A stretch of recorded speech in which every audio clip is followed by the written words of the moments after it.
Hello everybody and welcome to my review of the 1920 German horror movie classic, The Cabinet of Dr. Caligari, directed by Robert Wiene. Now, there's a lot of reasons why this movie is considered a classic. It is very influential in a lot of areas, including the editing, the use of flashbacks, definitely the production design, which is amazing, especially for its time. And it's just a very unique film, which doesn't look modern but holds up because there's really not a lot of movies like it to this day.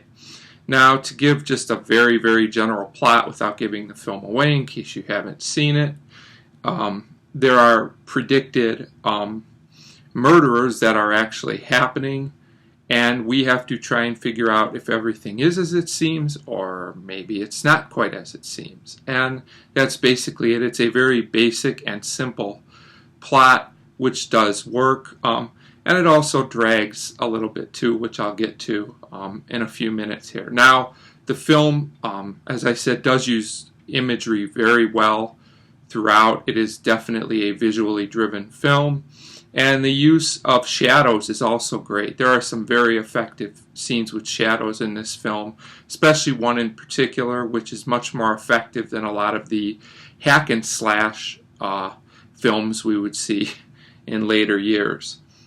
Now, one issue I do have with this film, the film is told in 6 acts. It gives us that right away.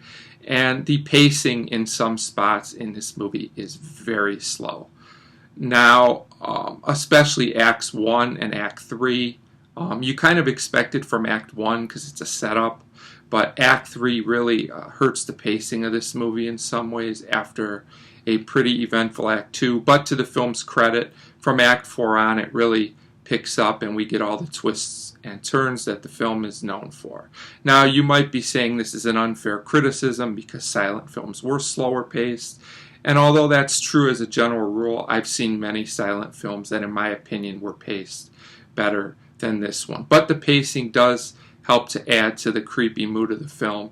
And the film is under an hour and a half, so it's not a long film, but yet there were still times when I wish it would move a little quicker. But overall, it's not a huge deal. The film is fine. It's just, I don't think the pacing is perfect. Now, things I have to mention that are very good about this film, like I said, it's very unique. It has a unique style.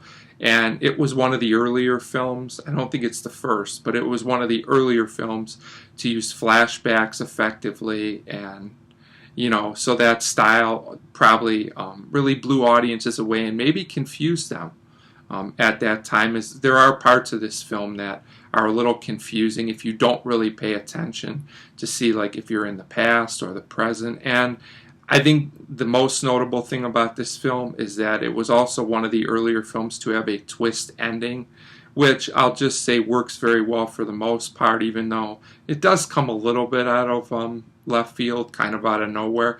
But for the most part, it works, and it makes sense in the context of the rest of the film. And I will say Act 6, the final act of this film, is very creepy.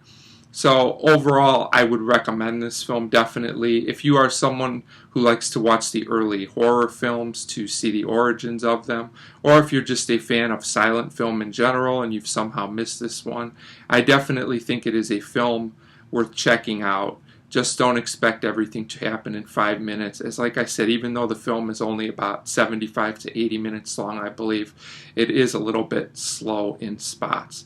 But overall, like I said, it does add to the mood of the film. And I think this is a very good film overall.